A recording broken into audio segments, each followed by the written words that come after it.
K C. വേണുഗോപാലിനെ നിശ്ചയിക്കുകയാണെങ്കിൽ VD. Satheesan എന്തായിരിക്കും നിലപാട്?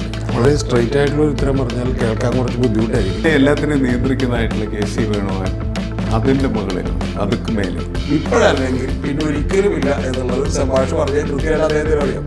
ഇരുന്നല്ല create കൊടുക്കുന്നു. കഴിഞ്ഞ 5 വർഷത്തെ അദ്ദേഹത്തിന്റെ തീവ്രമായ കഠിന പ്രയത്നം വഴി മുസ്ലിം ലീഗാണ് ഈ വിജയത്തിന്റെ പിന്നിൽ. ഞാൻ മനസ്സിലാക്കുന്ന പ്രകാരം വി.ഡി. സതീശനെ പറ്റിയുള്ള ഏറ്റവും വലിയ മിസ്റ്റേക്ക്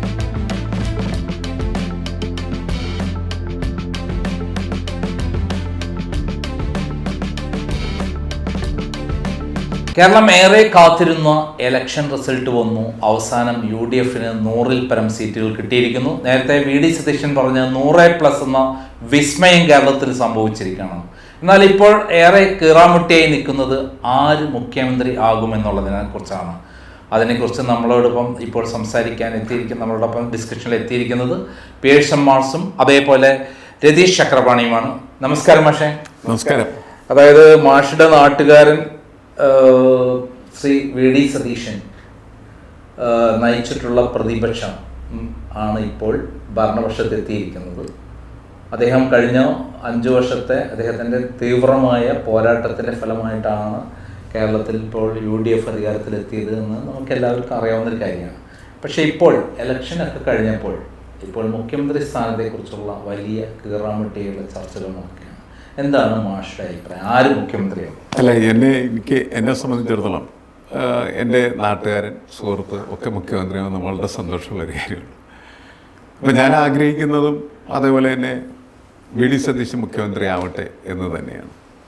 പിന്നെ എനിക്കിതിൽ നമ്മളൊരു രാഷ്ട്രീയ നിരീക്ഷണം നടത്തുന്ന സമയത്ത്, വിശകലനം നടത്തുമ്പോൾ വളരെ ലൈവായ ഒരു പ്രതിപക്ഷ നേതാവ്, അദ്ദേഹം നാച്ചുറൽ ചോയ്സാണ് സാധ്യത. എന്നാൽ അതിനേക്കാൾ സീനിയറായിട്ടുള്ള പ്രതിപക്ഷ നേതാവ് രമേശ് ചെന്നിത്തല അപ്പുറത്തുണ്ട്. അതുപോലെ തന്നെ എല്ലാത്തിനെയും നിയന്ത്രിക്കുന്നതായിട്ടുള്ള കെ.സി. വേണുഗോപാൽ അതിൻ്റെ മുകളിലുണ്ട്, അതുക്ക് മേലെ എന്ന് പറയുന്ന രീതിയിൽ. ഇവർ 3 പേരും തമ്മിലുള്ള മത്സരമാണ് നമ്മൾ മുന്നിൽ കാണുന്നതെന്ന് വെച്ചാൽ എല്ലായിടത്തും നടക്കുന്ന ഡിസ്കഷൻ അതാണ് ശരിക്കും. അപ്പോൾ നമ്മുടെ ഒരു ആഗ്രഹം പ്രകടമാക്കാം എന്നുള്ളതാണ് ഈ ചർച്ചയിൽ ആദ്യത്തെ നമ്മളൊരു ദൗത്യം എന്ന് പറഞ്ഞാൽ. അത് വി.ഡി. സതീശൻ മുഖ്യമന്ത്രി ആകട്ടെ എന്ന നിലക്ക് അത് പ്രകടമാക്കാനാണ് ഞാൻ ആഗ്രഹിക്കുന്നത്. അതിന് കാരണം ഞാൻ ഇതിനകത്ത് നാച്ചുറൽ ചോയ്സായിട്ട് കാണുന്ന അദ്ദേഹത്തെയാണ്. പക്ഷേ കോൺഗ്രസ് ആണ്, മാത്രമല്ല സതീശനേക്കാൾ സീനിയറായിട്ടുള്ള 2 പേരാണ് അപ്പുറത്ത് നിൽക്കുന്നത്. ഇവരെല്ലാം ആലോചിക്കുന്നത് എങ്ങനെയാണെന്ന് വെച്ചാൽ, ഇനി എപ്പോഴാണ് ഞങ്ങൾക്ക് മുഖ്യമന്ത്രിയാവാനായിട്ടുള്ള ഒരു അവസരം ഉണ്ടാവുക. അതവർ പരിശോധിക്കുന്ന സമയത്ത് ഇപ്പോൾ ഇല്ലെങ്കിൽ ഇനി ഒരിക്കലും ഇല്ല എന്നൊരു ചിന്ത അവരെ വേട്ടയാടുന്നുണ്ടാവും. അപ്പോൾ അതുകൊണ്ട് അവരാ മത്സരത്തിൽ നിന്ന് ഒരു സ്വാഭാവികമായിട്ടുള്ള പിൻവാങ്ങൽ എന്ന് പറയുന്നത് ഉണ്ടാവും എന്ന് ഞാൻ കരുതുന്നില്ല. എന്നുവെച്ചാൽ മത്സരം നടക്കുമ്പോൾ കോൺഗ്രസ് അതിന് വരും, നമുക്ക് അതിനകത്ത് പ്രവേശിക്കാനൊന്നും പറ്റില്ല. ഇന്ന ആളാ എൻ്റെ ഇത് നാച്ചുറൽ ചോയ്സ് എന്ന നിലക്ക് വി.ഡി. സതീശൻ മുഖ്യമന്ത്രിയായി വരാനുള്ള സാധ്യതയാണ് പലരും പറയുന്നത്. നമ്മളുടെ ആഗ്രഹം അങ്ങനെ വരണം എന്ന് തന്നെയാണ്. എന്നാൽ ഇതിനെ മറികടക്കാവുന്ന രീതിയിൽ തന്നെയാണ് രമേശ് ചെന്നിത്തലയും അതേപോലെ തന്നെ കെ.സി. വേണുഗോപാലിൻ്റെയും പൊസിഷനെ മനസ്സിലാക്കുന്നത്. കാരണം കെ.സി. വേണുഗോപാലാണ് മിക്കവാറും ഒട്ടുമിക്ക MLA-മാരെയും എല്ലാം അവർക്ക് സീറ്റ് കൊടുത്ത് അവരെ ജയിപ്പിച്ച അദ്ദേഹത്തിൻ്റെ MLA-മാരെന്ന നിലയ്ക്ക് ആയിരിക്കും ഇത് ചെയ്യാൻ. ഈ കോൺഗ്രസിൻ്റെ ഒരു രീതി അനുസരിച്ചിട്ട് ഹൈക്കമാൻഡിൻ്റെ ആളുകൾ വന്നിട്ട് ഈ MLA-മാരോട് ചോദിക്കും, ആരാണ് നിങ്ങൾക്ക് മുഖ്യമന്ത്രി ആവേണ്ടത്. അപ്പോൾ അവരുടെ അഭിപ്രായം പറയുമ്പോൾ എനിക്ക് ഒന്ന് കൂടുതൽ പേര് കെ.സി. ഉണ്ടെങ്കിൽ, മത്സരരംഗത്തുണ്ടെങ്കിൽ കെ.സിയുടെ പേര് പറയാനുള്ള സാധ്യത കൂടുതലുണ്ട് എന്നാണ് ഞാൻ കണക്കാക്കുന്നത്. രമേശ് ചെന്നിത്തല എനിക്ക് തോന്നുന്നത് പ്രത്യേകമായി ഹൈക്കമാൻഡ് ഇൻട്രസ്റ്റ് എടുത്താൽ മാത്രമാണ് മുഖ്യമന്ത്രിയായി വരാനുള്ള സാധ്യതയുള്ളൂ. ഇതാണ് ഈ 3 പേരുടെയും പൊസിഷൻ നോക്കുമ്പോൾ എനിക്ക് തോന്നുന്നൊരു കാര്യം. അതായത് ഇക്കഴിഞ്ഞ 2021 ഇലക്ഷനിൽ തകർന്നു കിടന്ന UDFനെ, അതിൻ്റെ അണികളെ, അങ്ങനെ നിൽക്കുന്ന സന്ദർഭത്തിലാണ് വി.ഡി. സതീശന് പ്രതിപക്ഷ സ്ഥാനം കൊടുക്കുന്നത്. അദ്ദേഹം തന്നെ പറയുന്നുണ്ട്, അദ്ദേഹത്തോട് സോണിയാഗാന്ധിയും രാഹുൽ ഗാന്ധിയും പറഞ്ഞിട്ടുള്ളത് UDFനെ രണ്ടാമത് തിരിച്ചു കൊണ്ടുവരണം എന്നുള്ളതായിരുന്നു. അങ്ങനെ കഴിഞ്ഞ 5 വർഷത്തെ അദ്ദേഹത്തിൻ്റെ തീവ്രമായ കഠിന പ്രയത്നം വഴി കൃത്യമായ ഇലക്ഷൻ എഞ്ചിനീയറിംഗ് നടത്തി UDF ഒറ്റക്കെട്ടായി ടീം UDF ആക്കി മാറ്റി അപ്പോൾ അധികാരത്തിലെത്തിച്ചിരിക്കുന്നു. അതിനിടയിൽ നടന്ന ഉപതെരഞ്ഞെടുപ്പുകളിലെല്ലാം വൻ വിജയം നേടി. അതേപോലെ ലോക്കൽ ബോഡി ഇലക്ഷനിൽ വൻ വിജയം നേടി. അതേപോലെ ലോക്സഭാ ഇലക്ഷനിൽ വൻ വിജയം നേടി. ഇതിനൊക്കെ നേതൃത്വം കൊടുത്തത് KPCC പ്രസിഡന്റിനേക്കാൾ കൂടുതൽ പ്രതിപക്ഷ നേതാവായിരുന്നു. അപ്പോൾ അങ്ങനെ അദ്ദേഹം ഭരണത്തിൽ എത്തിച്ച ശേഷം അദ്ദേഹത്തിന് നാച്ചുറൽ ജസ്റ്റിസിൻ്റെ ഭാഗമായി കൊടുക്കേണ്ട, സാമാന്യ നീതി പ്രകാരം കൊടുക്കേണ്ട മുഖ്യമന്ത്രി സ്ഥാനം തട്ടിത്തെറിപ്പിക്കും. അല്ല, ഞാനതിൻ്റെ നാച്ചുറൽ ചോയ്സ് പുള്ളിയാണെന്നുള്ള പറഞ്ഞല്ലോ. പക്ഷേ കോൺഗ്രസിൻ്റെ രീതിശാസ്ത്രങ്ങളെ നമുക്ക് തള്ളിയിട്ട് മുന്നോട്ട് പോകാൻ പറ്റില്ല. കോൺഗ്രസ്സിൽ ഇത് പലതും നടക്കും. നേരത്തെ എന്താണ് MLA അല്ലാതിരുന്ന AK ആൻ്റണി വന്ന് മുഖ്യമന്ത്രിയായിരുന്ന കാര്യം നമുക്കറിയാം. അദ്ദേഹത്തെ പിന്നെ ലീഗാണ് വിളിച്ചുകൊണ്ടുപോയിട്ട് തിരൂരങ്ങാടിയിൽ നിർത്തി, അവരുടെ കോട്ടയിൽ നിർത്തി ജയിപ്പിക്കുന്നത്. അങ്ങനെ അതുപോലെ തന്നെയാണ് കെ മുരളീധരൻ KPC പ്രസിഡന്റ് ആയിരിക്കുന്ന സമയത്ത് അദ്ദേഹത്തെ വിളിച്ചുകൊണ്ടുവന്ന് വടക്കാഞ്ചേരിയിൽ മന്ത്രിയാക്കുന്നു, കുറെ കഴിഞ്ഞ് വടക്കാഞ്ചേരി കൊണ്ടുപോയി തോപ്പിക്കുന്നു. ഇതൊക്കെ കോൺഗ്രസിന് പറ്റുന്ന കാര്യങ്ങളാണ്. അപ്പോൾ കോൺഗ്രസിൽ എന്ത് സംഭവിക്കും എന്ന് നമുക്ക് പറയാൻ പറ്റില്ല. അതായത് കഴിഞ്ഞ 5 വർഷം കാലവും കണ്ടിന്യൂസ് പ്രോസസ്സ്, അതായത് ആരും നയിക്കാനില്ലാതെ കിടക്കുന്ന ഒരു കോൺഗ്രസിൻ്റെ നിർജീവമായ അവസ്ഥ. UDF ആകെ തകർന്ന് തരിപ്പണമായിട്ടുണ്ട്. അതിനുശേഷം നടന്ന ആദ്യത്തെ തൃക്കാക്കര ഇലക്ഷനിൽ 14,000 വോട്ടിൽ നിന്ന് 27,000 വോട്ടും, അതേപോലെ അതിനുശേഷം പുതുപ്പള്ളി ഇലക്ഷനിൽ 9,000 വോട്ടിൽ നിന്ന് 38,000 വോട്ടും, അതേപോലെ നിലമ്പൂർ ഇലക്ഷനിൽ 3,000 വോട്ടിൽ നിന്ന് 12,000 വോട്ടും, അതേപോലെ ലാസ്റ്റ് പാലക്കാട് ഇലക്ഷനിലും അതേപോലെ തന്നെ 18,000-ഓളം വോട്ടിനൊക്കെ വിജയിപ്പിച്ച് പിന്നെ എല്ലാ ഇലക്ഷനും മുന്നിൽ കൊണ്ടുവന്നതിന് ശേഷം അദ്ദേഹത്തിന് ആ നേതൃത്വം നയിച്ച അദ്ദേഹത്തെ തട്ടിക്കളയുമോ? സത്യത്തിൽ വളരെ സ്ട്രെയിറ്റ് ആയിട്ടുള്ള ഒരു ഉത്തരം പറഞ്ഞാൽ കേൾക്കാൻ കുറച്ച് ബുദ്ധിമുട്ടായിരിക്കും. തട്ടിക്കളയും എന്നുള്ളതാണ് എൻ്റെ പ്രതീക്ഷ. കാരണം അതിൻ്റെ കാര്യം എന്താ വെച്ചിട്ടുണ്ടെങ്കിൽ ഇന്ന് വരെ കോൺഗ്രസിൻ്റെ ഹിസ്റ്ററി നോക്കിയാൽ ശരിയായ സമയത്ത് വളരെ തെറ്റായ തീരുമാനങ്ങൾ എടുക്കുന്നതിൽ വളരെ ട്രെയിനിങ് കിട്ടിയിട്ടുള്ളൊരു വിഭാഗമാണ് ഹൈക്കമാൻഡ് എന്ന് പറയുന്നത്. അപ്പോൾ അതിൻ്റെ ഭാഗമായിട്ട് VD സതീശന് ഇത് സംഭവിച്ചാൽ അത്ഭുതപ്പെടേണ്ടതില്ല. ഞാനിത് പറയുമ്പോൾ താങ്കൾ പറയുന്നതിനേക്കാൾ കുറച്ചുകൂടി എക്സ്റ്റെൻസീവായി പറയണം. സത്യത്തിൽ ഞാൻ വിചാരിക്കുന്നൊരു കാര്യം, ഞാനിപ്പോൾ ഇതുവരെ പറഞ്ഞിട്ടില്ല, VD സതീശനല്ല വേറെ ആരെങ്കിലും പ്രതിപക്ഷ നേതാവായിരുന്നുവെങ്കിൽ ഒരുപക്ഷെ UDF ഇതുപോലെ തിരിച്ചു വരുമായിരുന്നു എന്ന് പോലും ഞാൻ വിചാരിക്കുന്നില്ല.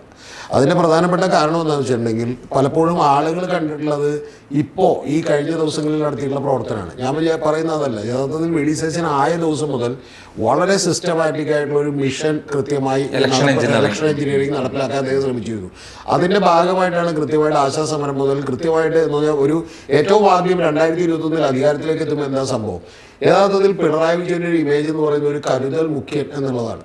ആ കരുതൽ മുഖ്യൻ എന്ന് പറയുന്ന മുഖ്യമന്ത്രിയുടെ ഇമേജ് തകർക്കുന്നത് മുതൽ തീർച്ചയായും ഇങ്ങോട്ടുള്ള വളരെ സിസ്റ്റമാറ്റിക് ആയിട്ടുള്ള ഒരു ഇലക്ഷൻ സ്ട്രാറ്റജി അദ്ദേഹം കൃത്യമായി നടപ്പിലാക്കി എന്നുള്ളത് വാസ്തവമാണ്. അത് ശരിക്കും പറഞ്ഞിട്ടുണ്ടെങ്കിൽ എല്ലാ ഉപതെരഞ്ഞെടുപ്പുകളിലും നടപ്പിലാക്കി എന്നുള്ളത് മാത്രമല്ല, ഏറ്റവും ഒടുവിലേക്ക് വരുമ്പോൾ 2024 ലോക്സഭാ തെരഞ്ഞെടുപ്പ് അനുസരിച്ച് അതിൻ്റെ ഒരു നേട്ടം, അതായത് അതേപോലെ തന്നെ ഒരു റിസൾട്ട് ഇതിലേക്ക് കൊണ്ടുവരണം. അപ്പോൾ അതിനുള്ള എല്ലാ തന്ത്രങ്ങളൊക്കെ നടപ്പിലാക്കി അത് രാഷ്ട്രീയത്തിൽ എല്ലാവരും ചെയ്യും. പക്ഷേ ഇത് പാളിപ്പോയി ആദ്യത്തെ ഘട്ടം എവിടെയെന്നറിയും. അതാണ് ഏറ്റവും പ്രധാനപ്പെട്ട കാര്യം. അത് മനസ്സിലാക്കിയാൽ നമുക്കിത് എളുപ്പമാണ്. അത് പാളിപ്പോയ ഘട്ടം എന്ന് പറയുന്നത് കോൺഗ്രസ് മത്സരിക്കുന്ന 90ഓളം സീറ്റുകളുടെയും കൃത്യമായ ഡീറ്റെയിൽസും അതുപോലെ ഏതൊക്കെ സ്ഥാനാർത്ഥികളാക്കണം, അവരുടെ പ്രചരണം എങ്ങനെ നടത്തണം എന്നുള്ളതിനെ കുറിച്ച് കൃത്യമായ ധാരണ KPCC പ്രസിഡന്റും പ്രതിപക്ഷ നേതാവായിട്ടുള്ള VD സതീശനും ഉണ്ടായിരുന്നു. പക്ഷേ ഇവിടെ നിന്ന് നേരെ പോയി ഒരൊറ്റ VD സതീശൻ പറഞ്ഞൊരു പ്രസ്താവന നിങ്ങൾക്ക് എല്ലാവർക്കും ഓർമ്മ ഉണ്ടാവും. ഒരൊറ്റ മണിക്കൂറോടെ നിങ്ങൾ സ്ഥാനാർത്ഥിയെ പ്രഖ്യാപിക്കുക, അല്ലെങ്കിൽ 24 മണിക്കൂർ മാക്സിമം കൊണ്ട് സ്ഥാനാർത്ഥിയെ പ്രഖ്യാപിക്കുന്നതാണ്. 24 മണിക്കൂർ എന്നുള്ളത് 24 മണിക്കൂർ കഴിഞ്ഞിട്ടും പ്രഖ്യാപിക്കാൻ പറ്റുന്നുണ്ടായില്ല. ലാസ്റ്റ് സത്യം പറഞ്ഞ ഇലക്ഷൻ കമ്മീഷൻ എന്ത് ചെയ്തിട്ടാണ്, അതായത് ഇത് ഡേറ്റ് ആണെന്ന് പറഞ്ഞിട്ടാണ് ഇത് തീരുമാനിച്ചത്. അപ്പൊ അന്ന് ശരിക്കും പറഞ്ഞാൽ കേരള ഹൗസ് അടക്കം എല്ലാ സ്ഥലങ്ങളിലും ഫില്ലായിരുന്നു. എന്താണെന്ന് വെച്ചിട്ടുണ്ടെങ്കിൽ ആ ചെന്ന ലിസ്റ്റ് അങ്ങനെ തന്നെ എന്ത് ചെയ്തു, കൃത്യമായിട്ട് വെട്ടി മാറ്റി. കാരണം ഏതാണ്ട് എല്ലാവരുമായിട്ടൊരു അമിക്കബിൾ സെറ്റിൽമെന്റിൽ എത്തി, ഇന്ന സ്ഥലത്ത് ഇന്ന ആൾക്ക് കൊടുക്കാം, ഇന്ന കാസ്റ്റ്, അതുപോലെ എല്ലാ ജില്ലകളിലും തന്നെ അവിടത്തേക്കുള്ള കോമ്പിനേഷൻസ് നോക്കുമല്ലോ, അതെല്ലാം നോക്കി ലിസ്റ്റാണ്. ആ ലിസ്റ്റ് എന്തുകൊണ്ട് വെട്ടപ്പെട്ടു? ആ ലിസ്റ്റ് വെട്ടപ്പെട്ടതിന്റെ അടിസ്ഥാനം എന്ന് പറയുന്നത് KC വേണുഗോപാലിന്, അദ്ദേഹത്തെ നമ്മൾ കുറ്റമൊന്നും പറയുന്നില്ല, കാരണം വെച്ചാൽ അദ്ദേഹത്തിന് അറിയാം ഇപ്പോഴല്ലെങ്കിൽ പിന്നെ ഒരിക്കലുമില്ല എന്നുള്ളത് സെബാഷ് പറഞ്ഞാൽ കൃത്യമായിട്ട് അദ്ദേഹത്തിന് അറിയാം. അതുകൊണ്ട് അത്തരത്തിൽ കൃത്യമായി ലിസ്റ്റ് വെട്ടപ്പെട്ടു. ആ വെട്ടപ്പെട്ടതിന് ഏറ്റവും ഒടുവിൽ ഇവിടെ ഷിയാസ് എന്ന് പറയുന്ന DC പ്രസിഡന്റ് പോലും സീറ്റ് കിട്ടിയത് എങ്ങനെയാണ് എന്നുള്ളത് ശരിക്കും പറഞ്ഞാൽ ഒന്ന് ആലോചിച്ചു. അവിടെ ദീപ്തി മേരി വർഗീസ് പോസ്റ്റർ അടിച്ചു, ഇതെല്ലാം കഴിഞ്ഞു. ആര് പറഞ്ഞിട്ടാണ് പോസ്റ്റർ അടിച്ചത്?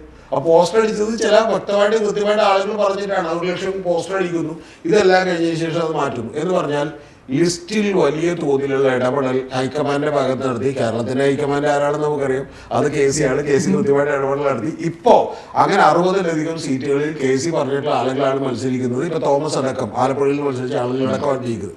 ഇനി മറ്റൊരു കാര്യം ഞാൻ നിങ്ങളോട് പറയാം, അതൊരു രഹസ്യമാണ്. KCക്ക് വേണ്ടിയിട്ട് തിരുവനന്തപുരം ജില്ലയിലാണ് നിരവധി മറ്റ് പല ജില്ലകളിലുള്ള നേതാക്കൾ, സെക്രട്ടറിമാർ, KPCC ജനറൽ സെക്രട്ടറിമാർ, ചില ആളുകളെ കേസ് നിർദ്ദേശിക്കുന്ന അനുസരിച്ച് തിരുവനന്തപുരം ജില്ലയിൽ ഉണ്ടാവുകയും അവർ ഫണ്ട് അടക്കമുള്ള നിരവധി കാര്യങ്ങളിൽ ഡീൽ ചെയ്യുകയും ചെയ്തു. എന്ന് പറഞ്ഞാൽ സാധാരണ ഒരു AICC അഖിലേന്ത്യാ ജനറൽ സെക്രട്ടറി കാണിക്കാത്ത രീതിയിലുള്ള ഒരു താല്പര്യം അദ്ദേഹം ഇതിനകത്ത് കാണിച്ചിട്ടുണ്ട്. ഇതിനോടൊപ്പം ചെറിയൊരു കാര്യം കൂടി കൂട്ടിച്ചേർന്ന് വെച്ചാൽ കാര്യങ്ങൾ ഏതാണ്ട് ക്ലിയർ ആവും. ഈ സമയത്ത് തന്നെയാണ് വർഷക്കോർക്കുണ്ടാവും. അതായത് ഇദ്ദേഹം ഒരു 2-3 റീലുകൾ പുറത്തിറക്കുന്നു. ഒന്ന് സ്വിഗ്ഗി തൊഴിലാളികളൊപ്പം യാത്ര ചെയ്യുന്നത്. രണ്ടാമത്തെ അദ്ദേഹം പറഞ്ഞ ഏറ്റവും വലിയൊരു കോമഡി ഉണ്ട്. അത് കണ്ട് ഞാൻ ചിരിച്ചുപോയി. കാരണം ആരാണ് ഈ റീലൊക്കെ ഉപദേശിച്ചു കൊടുക്കുന്നത്? ശരിക്കും നമ്മളെയൊക്കെ പ്രതിനിധാനം ചെയ്ത് നമ്മൾ ഗംഭീരമായിട്ട് ഉപദേശിച്ചാലേ. ഇതെന്ന് വെച്ചാൽ പുള്ളി പറയുന്നത് കസേര എടുക്കാം സാറിന് ഇരിക്കാൻ എന്ന് മറ്റേ നമ്മുടെ തൊഴിലാളികളുടെ അടുത്ത് പറയുന്നു. ഏത് ഈ വീട്ടിൽ സാധാരണ മറ്റേ തൊഴിലുണ്ടല്ലോ, കേന്ദ്ര ഗവൺമെന്റ് പദ്ധതി പ്രകാരം, തൊഴിലുറപ്പ് പദ്ധതി പ്രകാരം പോകുന്ന തൊഴിലാളികളോട് പറയും. അപ്പൊ ആ പറയുന്നത് നിങ്ങളൊക്കെ കസേരയിലാണ് ഇരിക്കുന്നതെന്ന് ചോദിക്കുന്നു. അല്ല, എങ്കിൽ പിന്നെ ഞാൻ എന്തിനാ കസേര മേടിക്കുന്നത് പുള്ളി ഇരിക്കുന്നു. യഥാർത്ഥത്തിൽ ആ തൊഴിലാളികൾ തന്നെ ഒരു വെള്ളം കൊണ്ട് കൊടുത്തിട്ടൊന്നും അവരാ താഴെ ഇരിക്കൂല. മനസ്സിലായി? അപ്പൊ അത്തരത്തിൽ കൃത്യമായ ഓർഗനൈസ്ഡ് ആയിട്ടുള്ള പരിപാടി നടത്തുന്നു. മറ്റേ ഇവിടെ ചെന്ന് കപ്പ കഴിക്കുന്നു, കപ്പ ഇത് ചെയ്യുന്നു, ക്യാമ്പയിൻ അദ്ദേഹം ലീഡ് ചെയ്യാനുള്ള ശ്രമം നടത്തുന്നു. ഇത് എന്തിനു വേണ്ടിയിട്ടാണ്? വളരെ കൃത്യമായി കേരളത്തിൽ അത്തരത്തിലുള്ള ഒരു ഇമേജ് ബിൽഡ് ചെയ്യണമെന്ന് വിചാരിച്ചിട്ടാണ്. പിന്നെ ആ റീലുകൾ പാളിപ്പോയതുകൊണ്ട് പുള്ളി ആ ശ്രമത്തിൽ നിന്ന് പുറകോട്ട് വന്നു. ഇത് കൂടാതെ കേരളത്തിലേക്ക് ഫണ്ട് കൊണ്ടുവന്നതും വളരെ താഴേക്കിടയിൽ ബ്ലോക്ക് കമ്മിറ്റികൾ മുതൽ ആളുകൾക്ക് വരെ കൊടുത്തിട്ടുള്ളതും ഇദ്ദേഹമാണ്.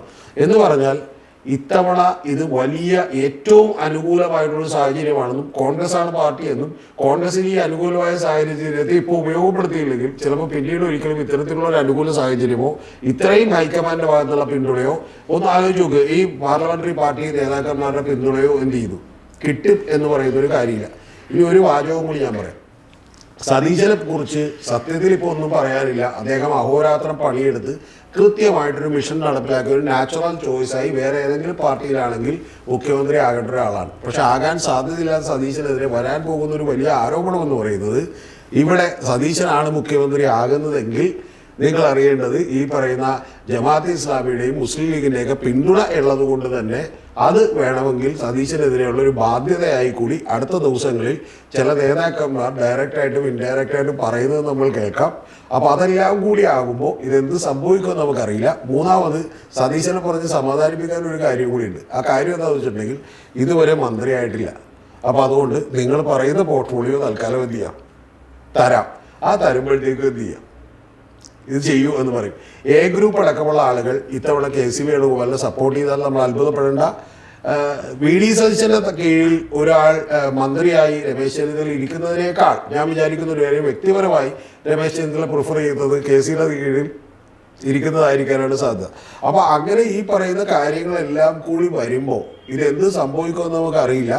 പിന്നെ VD സതീശൻ ആണെങ്കിൽ ഞാൻ മറ്റൊരു കാര്യം കൂടി പറയാം. ഒരുപക്ഷെ കുറെ കൂടി സ്ട്രിക്റ്റ് ആയിട്ടുള്ള ഒരു ഭരണം കൊണ്ടുപോകാൻ അദ്ദേഹത്തിന് കഴിയുമെന്നാണ് ഞാൻ വിചാരിക്കുന്നത്. അങ്ങനെ വന്നാൽ കോൺഗ്രസിന് അത് അടുത്ത 5 കൊല്ലം കഴിയുമ്പോൾ ചിലപ്പോൾ വലിയ നേട്ടം ഉണ്ടാകാനുള്ള ഒരു സാധ്യത ഞാൻ കാണുന്നുണ്ട്. കാരണം വളരെ സ്ട്രാറ്റജിക്കലി കൃത്യമായി ഡാറ്റ അനലൈസ് ചെയ്തുകൊണ്ട് പഠിക്കുകയും കൃത്യമായി കാര്യങ്ങൾ അറിയുകയും ചെയ്യുന്ന ഒരാളാണ്.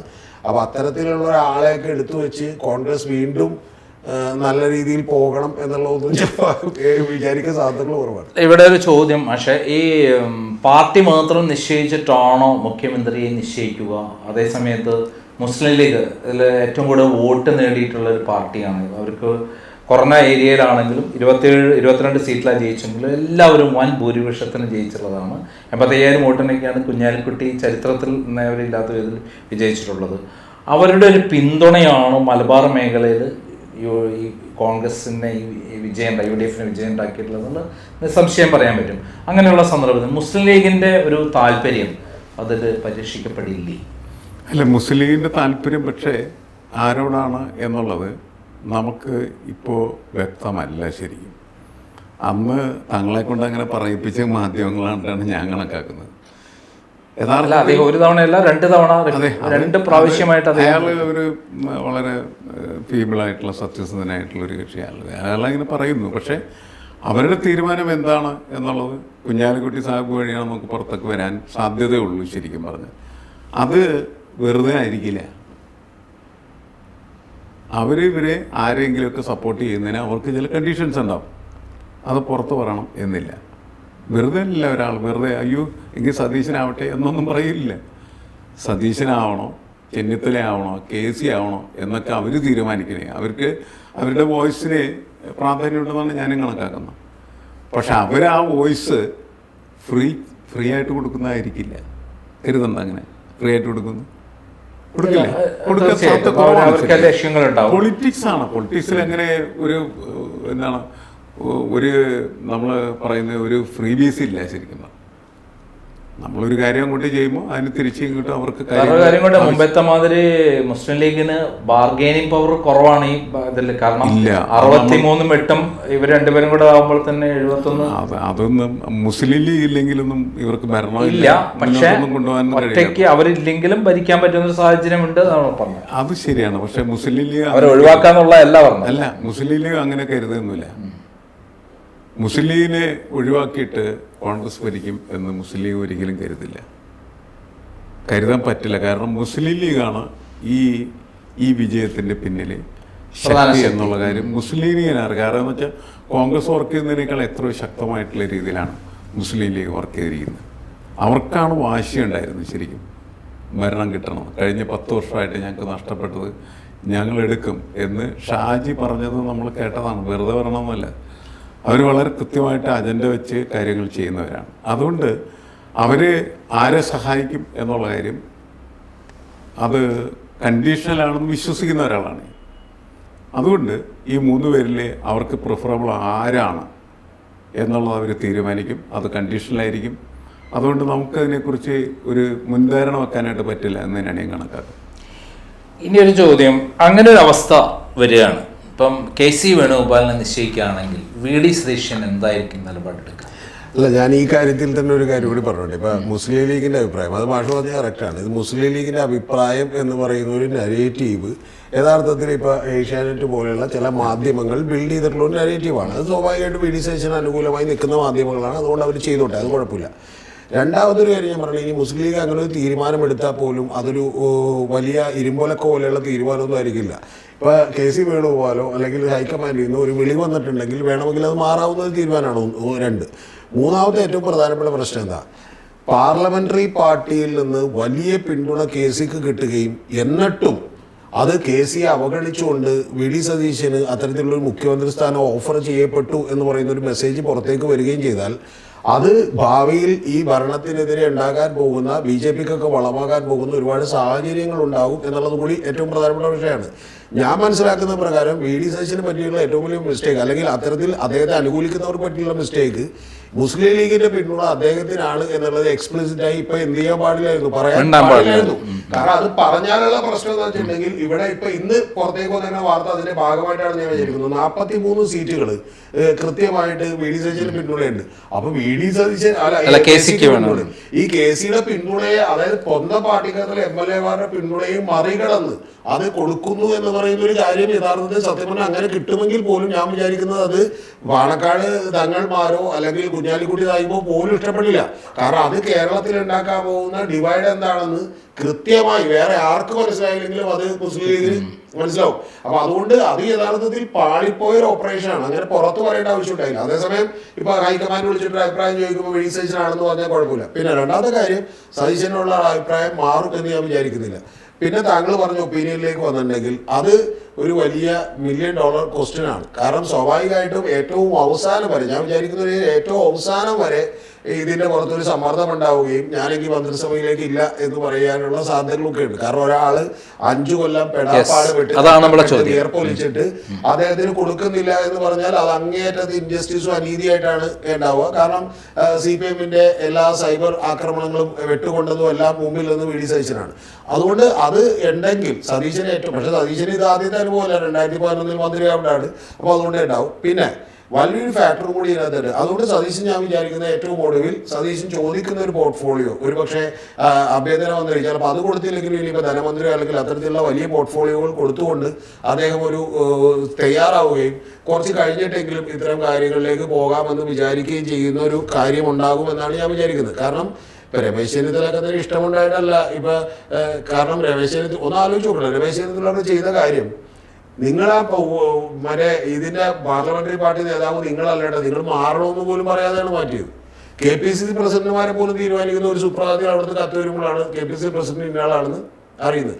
അപ്പൊ അതുകൊണ്ട് അതിനൊരു കോസ് ഉണ്ടല്ലോ, ഇലക്ഷൻ തോറ്റു എന്ന് പറയുന്ന, ദയനീയമായി തോറ്റു എന്നുള്ള ഒരു കോസ്. തീർച്ചയായിട്ടും ആ കോസ്, ഞാൻ പറയുന്ന ഒരു കോസ് അല്ലപ്പോ പോലും ഒരാളുടെ മര്യാദക്ക് പറഞ്ഞു മാറ്റാം. കാരണം രമേശ് ചെന്നിത്തല ഇപ്പോഴും പറയുന്ന ഒരു കാര്യം, അങ്ങനെ ഉണ്ടായിരുന്നെങ്കിൽ ഞാൻ സതീശന്റെ പേര് പറയുമായിരുന്നു എന്നാണ് ഞാൻ പറഞ്ഞത്. അതോടെ നിൽക്കട്ടെ. ഇതിൽ അടുത്തൊരു പ്രശ്നം എന്ന് വെച്ചിട്ടുണ്ടെങ്കിൽ അത്തരത്തിലുള്ള ഒരു മന്ത്രിസ്ഥാനത്തിലേക്ക് പോകാനുള്ള സാധ്യതകൾ ഞാൻ കാണുന്നുണ്ട്. കാരണം അതല്ലാതെ വേറൊരു ഓപ്ഷൻ, അതായത് അത്രയും വലിയൊരു ടൈറ്റ് ആയിട്ടുള്ള പ്രഷർ വരാനുള്ള സാധ്യതയുണ്ട്. ആ പ്രഷർ വന്നാൽ ഇതല്ലാതെയുള്ള വേറൊരു ഓപ്ഷൻ ഇല്ല. ഞാൻ മനസ്സിലാക്കുന്നത് പ്രകാരം കുറച്ച് കാര്യങ്ങൾ ഞാൻ പുറത്തു പറയുന്നുള്ളൂ. എനിക്ക് വളരെ വ്യക്തിപരമായി അറിയാവുന്ന ഒരു അതായത് ഈ പറയുന്ന പോലെ മറ്റു പല ജില്ലകളിലും, അതായത് മലബാർ ജില്ലകളിലുള്ള ചില നേതാക്കന്മാർ മലബാറിൽ ഒരു ദിവസം പോലും ഉണ്ടായിരുന്നില്ല. അവരിൽ പലരും KC-യുടെ വളരെ വിശ്വസ്തർ എന്നുള്ള നിലക്ക് ഇവിടെയാണ് ഉണ്ടായിരുന്നത്, തിരുവനന്തപുരത്താണ് ഉണ്ടായിരുന്നത്. ഇപ്പോഴവർ തിരുവനന്തപുരത്തുണ്ട്. അവരിത് കൃത്യമായി കോർഡിനേറ്റ് ചെയ്തുകൊണ്ടിരിക്കുകയാണ്. ഇതിൻ്റെ പ്രശ്നം ഇത്രേ ഉള്ളൂ. കാരണം VD സതീശനെ സംബന്ധിച്ച് കുറച്ചുകൂടി പ്രായം കുറവാണ്, ഇവരെ സംബന്ധിച്ച് കുറച്ചുകൂടി ഏജ് ഉണ്ട്. ഇപ്പം ഈ ഭരണം കിട്ടിയില്ലെങ്കിൽ 5 കൊല്ലം കഴിഞ്ഞ് ഇനി 10 കൊല്ലം കഴിഞ്ഞ് അടുത്ത ഭരണത്തിലേക്ക് ഉണ്ടാകുമ്പോൾ ഈ സിറ്റുവേഷൻസ് ഒന്നും ഉണ്ടാവണമെന്ന് നിർബന്ധമില്ല. അതുകൊണ്ട് ഇത്തരത്തിലുള്ളൊരു അമിക്കബിൾ സെറ്റിൽമെന്റിന് വേണ്ടി തയ്യാറാകും. ഇപ്പം തന്നെ ഞാൻ മനസ്സിലാക്കുന്നത് ഇത്തരം ഒരു വീഴ്ച രണ്ടുപേരും പറയേണ്ടതാണ്. അതായത് ഇങ്ങനെ ഞങ്ങളല്ലെങ്കിൽ പിന്നെ ഞങ്ങൾ മന്ത്രിസഭയിലേക്ക് രമേശ് ചെന്നിത്തലയും പറഞ്ഞിട്ടുണ്ട്. അപ്പൊ ആ രമേശ് ചെന്നിത്തല പറഞ്ഞൊരു വലിയ പ്രശ്നമാണ്. കാരണം സ്വാഭാവികമായിട്ടും ഇനി കേരളത്തിൽ ഒരു ഗുണമുണ്ട്, മാധ്യമങ്ങൾക്ക് വാർത്തകളുടെ പൂക്കാലവും വസന്തവുമായിരിക്കും. കാരണം എന്ന് വെച്ചാൽ ഇവർ തമ്മിലുള്ള പ്രശ്നമായിരിക്കും ഒന്ന്. രണ്ടാമത്തത് ഇതിൽ കൺട്രോൾ ആർക്കെങ്കിലും എടുക്കാനും വളരെ ബുദ്ധിമുട്ടാണ്. ഓരോ ഘടകകക്ഷികൾ അവരുടെ സാമ്രാജ്യങ്ങളായിരിക്കും, കൂടാതെ ഓരോ മന്ത്രിമാരും അവരുടെ സാമ്രാജ്യങ്ങളായിരിക്കും. അപ്പോൾ ഇത്തരത്തിലുള്ളൊരു ഇഷ്യൂ ആണ് ഉണ്ടാകാൻ പോകുന്നത്. ബാക്കിയൊക്കെ നമുക്ക് അതിരുന്നാണ്ടാണ്. പക്ഷെ ഒരു പ്രധാനപ്പെട്ട കാര്യം ഞാൻ പറയുന്നത്, ഇത് എളുപ്പത്തിൽ സംഗതി സോൾവ് ചെയ്യാവുന്ന ഒരു കാര്യമല്ല. സോൾവ് ചെയ്യണമെങ്കിൽ ഒറ്റ കാര്യം ചെയ്യണം. ആ കാര്യം എന്ന് പറയുന്നത് ഹൈക്കമാൻഡ് പറയണം KC ഇവിടെ തന്നെ നിൽക്കൂ എന്ന് പറഞ്ഞാൽ പ്രശ്നം തീരും. പക്ഷെ KC ഇവിടെ തന്നെ നിൽക്കൂ എന്ന് പറയുമ്പോൾ പോലും അത് എളുപ്പത്തിലുള്ളൊരു കാര്യമല്ല. കാരണം KCക്ക് ഞാൻ മനസ്സിലാക്കുന്ന KC അത്തരത്തിലുള്ളൊരു പെർമിഷൻ അവിടെ നിന്ന് മേടിച്ചിട്ടുണ്ട് എന്നാണ് ഞാൻ മനസ്സിലാക്കുന്നത്. കാരണം KC കഴിഞ്ഞ ഒരു മാസമായിട്ട് ഏതാണ്ട് ഈ തെരഞ്ഞെടുപ്പ് നടന്ന സമയത്ത് എനിക്കവിടെ 2 or 3 തവണയായിട്ട് പുറത്തു പോയിട്ടുണ്ടാവും. ബാക്കി എല്ലാ തവണയും അദ്ദേഹം കേരള സംസ്ഥാനത്ത് തന്നെ ഉണ്ട് എന്ന് മാത്രമല്ല വളരെ ചെറിയ കാര്യങ്ങളിൽ പോലും അദ്ദേഹം ഇടപെടൽ നടത്തിയിട്ടുണ്ട്. അതുകൊണ്ട് ഇതിലുള്ള ഏറ്റവും സൂക്ഷ്മമായ കാര്യം എനിക്ക് തോന്നുന്നത് ഇതാണ്, ഈ തെരഞ്ഞെടുപ്പിൽ ആരൊക്കെ മത്സരിക്കണം എന്നതിനെക്കുറിച്ച് തർക്കം മൂത്ത് കോൺഗ്രസ് കുഴപ്പത്തിലായി നിന്നൊരു സമയമുണ്ടല്ലോ. അപ്പോൾ ആ സമയത്ത് ഉണ്ടായ തർക്കമുള്ള 24 മണിക്കൂറിനുള്ള ലിസ്റ്റ് വരില്ല എന്നൊക്കെ പറഞ്ഞു. ഈ സമയത്ത് വളരെ കൃത്യമായിട്ട് KC ഓപ്പറേറ്റ് ചെയ്തു. അങ്ങനെ ഫസ്റ്റ് ലിസ്റ്റ് വരുമ്പോൾ അതിൽ ബഹുഭൂരിപക്ഷം സ്ഥാനാർത്ഥികളും KCയുടെ നോമിനികളായിരുന്നു. രണ്ടാമത്തേൽ സതീശൻ തല്ലുപിടിച്ചിട്ടാണ് മുഹമ്മദ് റിയാഷിൻ്റെ സ്ഥാനാർത്ഥിത്വം ഉറപ്പാക്കുന്നത്. നമുക്ക് അറിയാവുന്ന കാര്യമാണ്. അവിടെയാണ് ഈ പ്രശ്നങ്ങൾ മുഴുവൻ യഥാർത്ഥത്തിൽ കിടക്കുന്നുള്ളൂ. ഇനി ഒരൊറ്റ ചോദ്യം, ഈ ഹൈക്കമാൻഡ് നേരത്തെ രേവന്ത് റെഡ്ഡിയെ കൊണ്ടുവന്നത് തെലങ്കാനയിൽ, പെട്ടെന്നായിരുന്നു രേവന്ത് റെഡ്ഡിയെ പ്രത്യക്ഷപ്പെടുത്തി കൊണ്ടുപോകുന്ന, അദ്ദേഹത്തിന് സ്ഥാനം കൊടുത്തതും അദ്ദേഹത്തെ ഇറക്കിയതും വിജയിപ്പിച്ചതും അതേപോലെ അവിടെ മുഖ്യമന്ത്രിക്ക്. അതേപോലെ VD സതീശനെ മുഖ്യമന്ത്രിയാക്കാൻ ഹൈക്കമാൻഡ് മുന്നിട്ടിറങ്ങുമോ ഇല്ലയോ?